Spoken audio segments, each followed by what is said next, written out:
well, being the last presentation is difficult, and even more difficult after having such quality papers and presentations. So I will try not to make it long. Just give me 2 minutes. So, yeah, the presentation's name is $20, 20 kilos. Within the presentation, you will understand why it's called like this.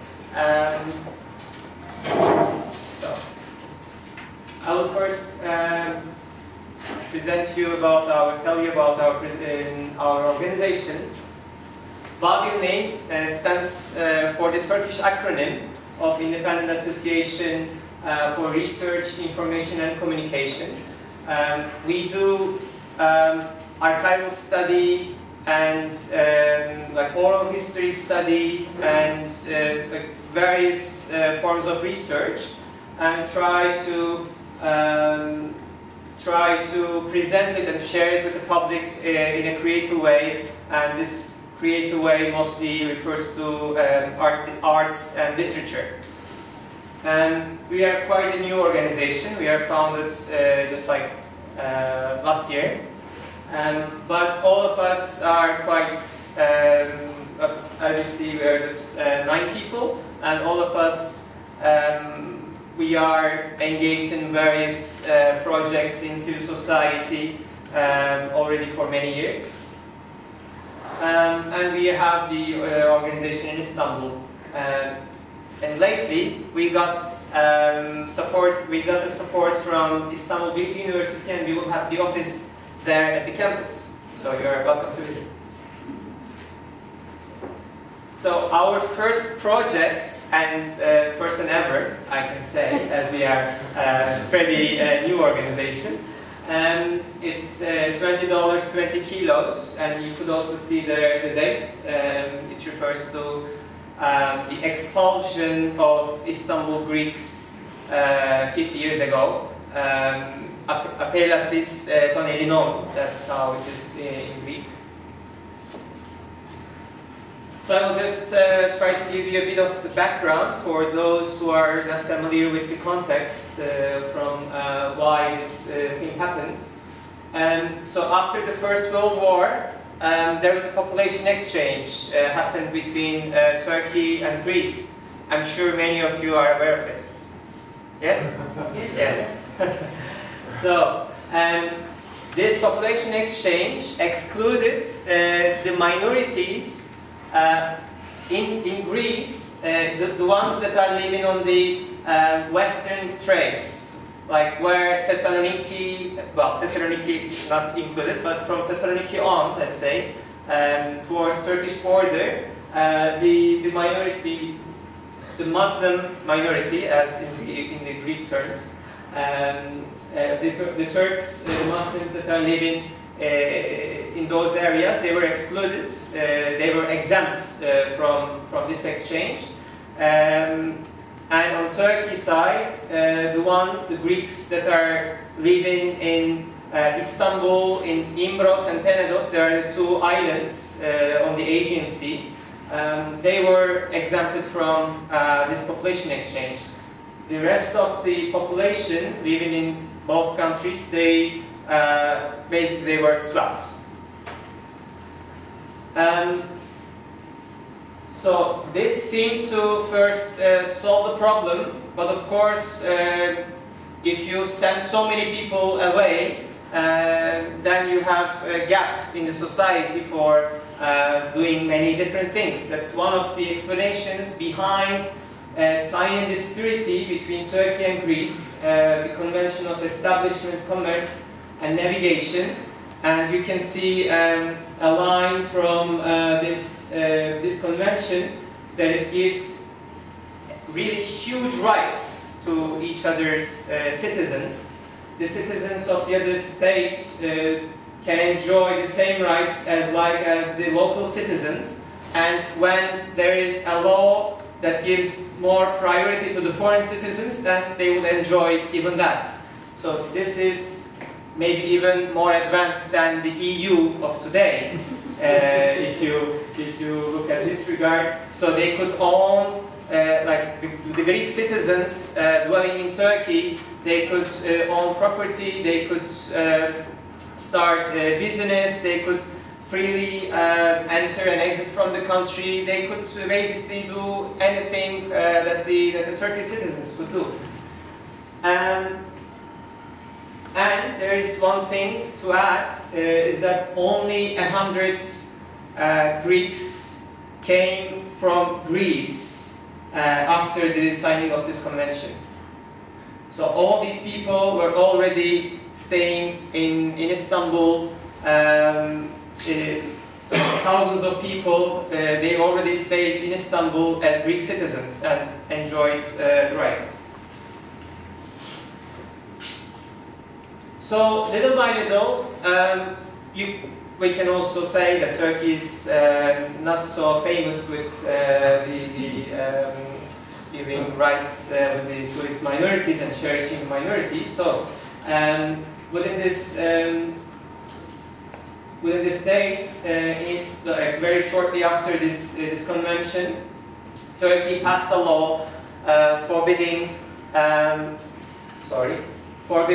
the foreign citizens from exercising certain professions, but this included very generic professions as well, such as being a barber, working as a waiter, as a waitress, like helpers, musicians, real estate agents, so in many areas. But there is a list of 20 professions that these people couldn't exercise these jobs, these professions. So if you're a barber and this is the only thing that you have, what are you going to do? So you should either change your profession and do something else, or migrate to Greece in order to continue your work. So this is what happened to 13,000 people shortly after this convention was signed. So it took some more years in 1964, where there was an increasing tension in Cyprus. Many researchers, academicians, they related to the increasing tension in Cyprus that Turkey unilaterally declared the abolishment of this convention. And as a result, people had to leave the country, the ones who hold this Greek citizenship still, which is approximately like 12,000 to 13,000. The numbers are really vary, but like the ones that we received were like 12,900 something. So it's but it varies according to the resources. So how these people learned about their names is that there are stories like the father just goes to the center in order to buy the morning fresh bread in the morning and sees his name listed in the town hall, for example, in the public areas. And what happens is there are also these cases like the father is Greek citizen while the mother and the child are Turkish citizens, but what happens is the whole family has to go. And usually they have, I mean, some of them had only a few hours to leave the country, and some of them had like 2 weeks or something. But there were cases like they wanted, well, I should also say that from the announcement of this, after this declaration, their bank accounts were blocked, and they couldn't take out their property or like sell it to their friends, like trusted people or something. So what they had to do is just immediately liquidate all the property, which means selling it much less than it is actually worth. And they were allowed to carry with them only property up to 20 kilos, and money equivalent to $20. And that's why our project is $20, 20 kilos.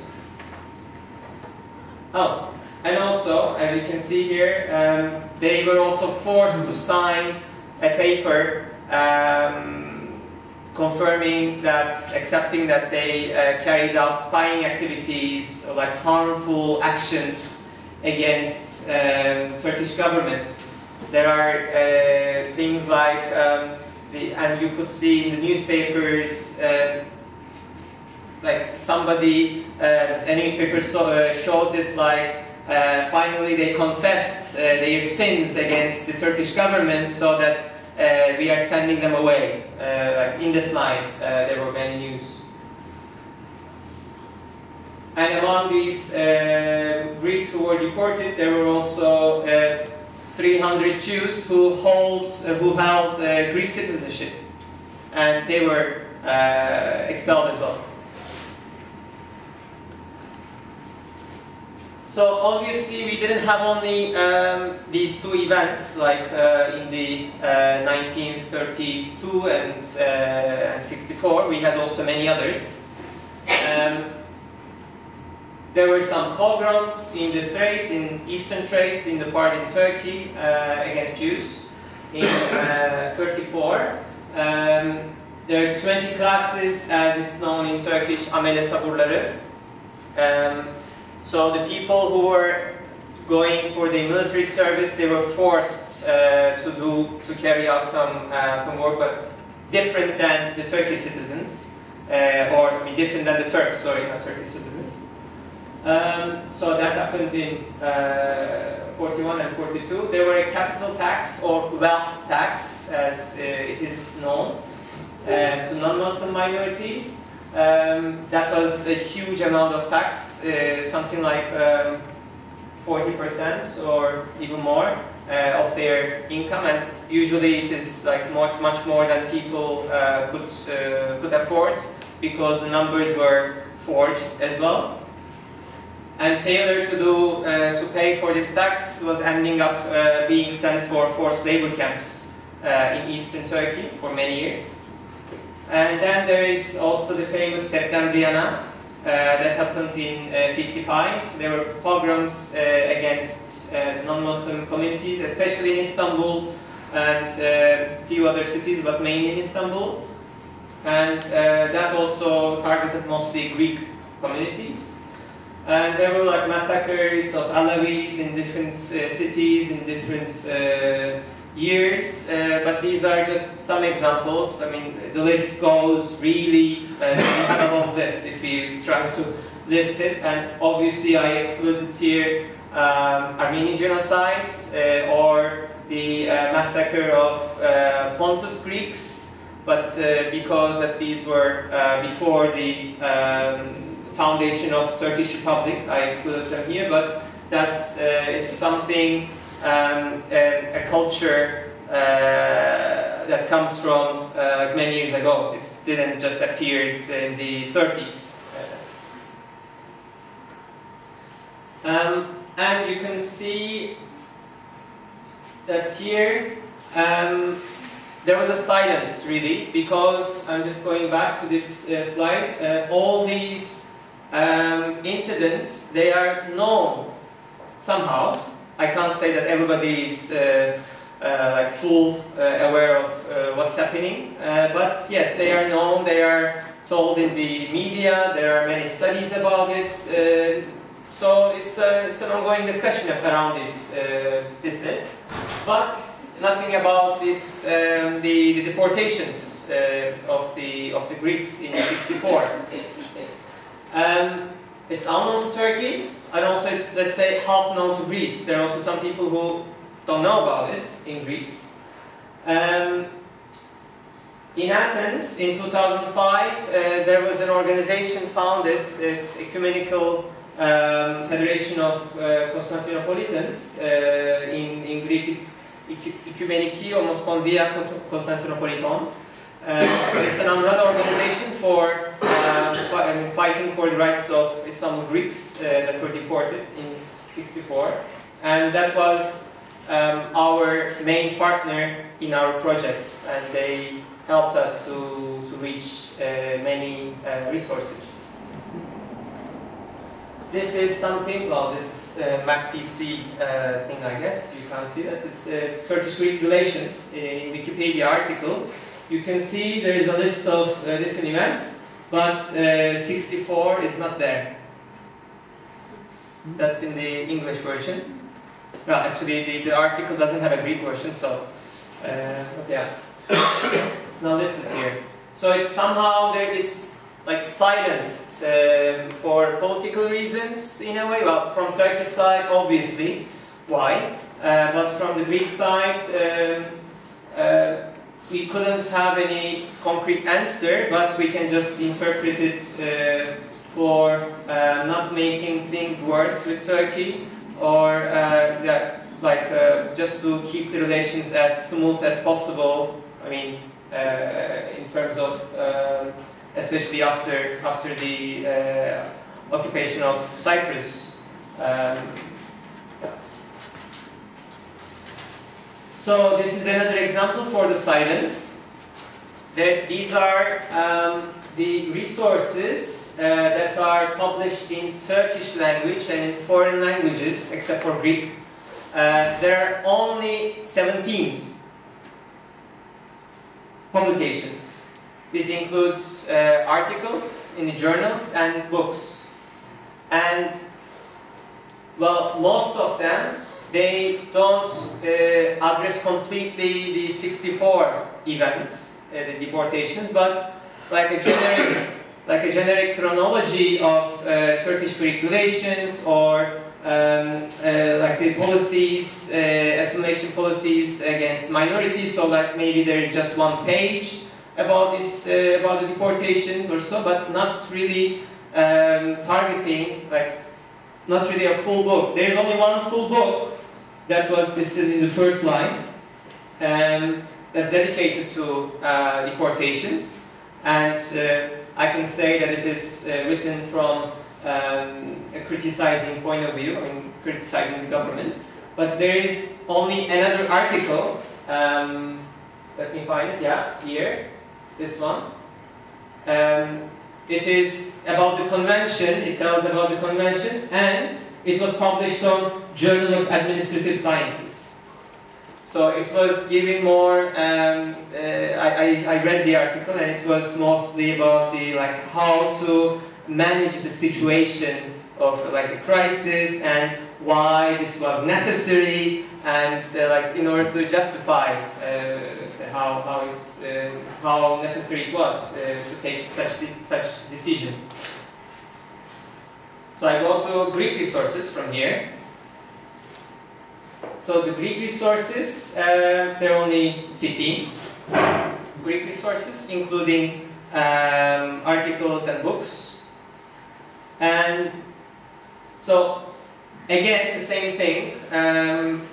If you just look at the titles, there are only like two, if I remember correct, two books and one article fully targeting the deportations, and the rest is again about minority policies, about the relations chronology, and things like that.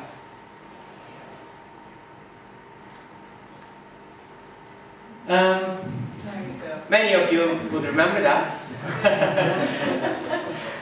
I would say it's a funny, entertaining movie.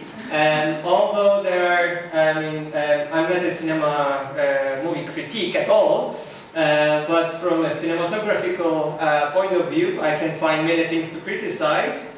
But still, it is one of the most valuable products, let's say, addressing directly to this issue. This little kid here, they are here, you can see, and this lady here is this little girl. So they lived together happily in Istanbul, and after the deportations, the Greek ones, which is the kids, they go to Athens, and then it tells about the whole story around the Istanbul cuisine, about foods, like delicacies, and politics. It's a beautiful story pattern. I really encourage you to see that. So since then, there was not really a movie again about this topic. Of course, as I said, there were some other movies addressing many other atrocities, but not about the deportations until last year. There is this, I can translate as exile or exodus or deportation, this sürgün. It was out last year, and it again, I would say there are many things to criticize from a technical point of view, but it is very valuable piece, because that was a feature film as well to make it out, and this was in the cinemas shortly before we opened our exhibition. So that was also a good point. It's about the 1964 event? Yes. Yeah. So, telling you a bit about our exhibition, how we did. We did a preliminary research in Pegasus and in Istanbul. Pegasus is one of these islands in the Aegean Sea of Turkey. So we just interviewed some people, we participated in a couple of conferences, and that gave us the basis. Then we partnered this Ecumenical Federation of Constantinopolitans. We got involvement of some scholars from Yıldız Technical University, Bilgi University, and some people like Cengiz Aktar, maybe you have heard of him, who also works on these issues a lot. And afterwards we did an oral history study in Istanbul, in Imbros, the other island, on the Aegean Sea, and in Athens. Apart from the oral history study, we also browsed the media, the mainstream newspapers that were published in '64, and as a result we used 805 paper clippings in the exhibition, and 25 of the oral history interviews. And there was also a collection of all the objects and designs and other stuff. Overall it was quite a successful event. We did a massive social media and traditional media campaign. This is our invitation, but we did a lot of circulations on the internet. So we opened it on 4th of March, where 700 people attended. That was a really successful opening for us. Even the Patriarch came, the ecumenical Patriarch, Greek Patriarch, Bartholomew, he came, and also many respected figures in the Greek community, like elder people, they also attended, and that was also a sign for us that it was really appreciated. Only on the second day there were 400 people seeing the exhibition. That was also really thrilling numbers for us, and the exhibition stayed open for 1 month, and 4,000 people visited.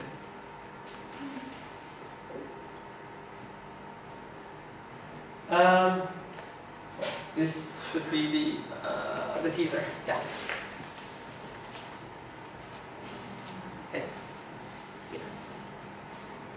So we also prepared a teaser. It's a very short one. But I just would like to show it. Yeah.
And we also had this website.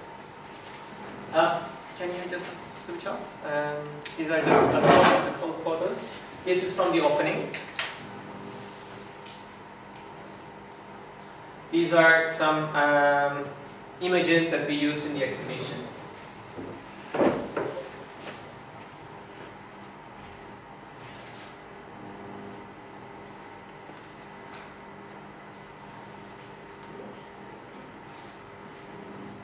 Yeah, as you can see, this is the patriarch.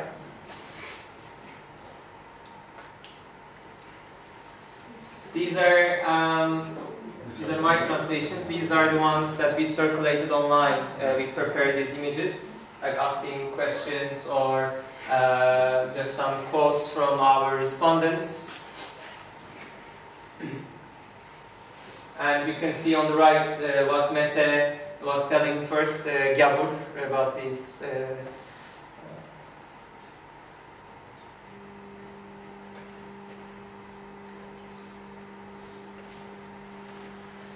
This is the Google search. If you just search for our exhibition, that reaches to 100,000 article results.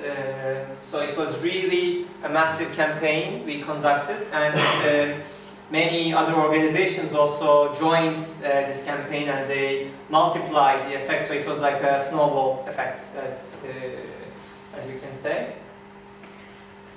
And around the exhibition, we also organized these parallel activities. We organized a panel with the participation of our respondents from Athens. That was really good, as they spoke also Turkish, because they are bilingual, so they could have a direct communication with the audience. That was very valuable. And we had a bilingual catalog in Turkish and Greek, as the exhibition. Exhibition was also in Turkish and Greek. So it included some images from the exhibition, and also some articles from scholars. And also we had a guest book. We had this guest book, but we also published the notes that was in the guest book. Afterwards, we recently organized this conference at Bilgi University. We're partnering with the university, and Niyazi was also there. Niyazi Kızılyürek also participated. Yeah, this was it was a scientific conference.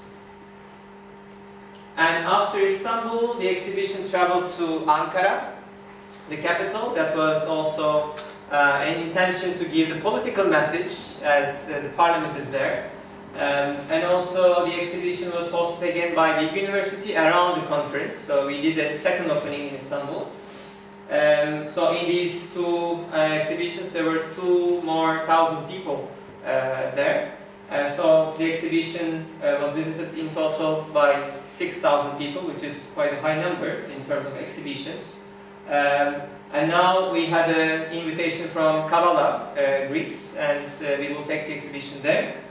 We hope the next stop will be Cyprus. We got it.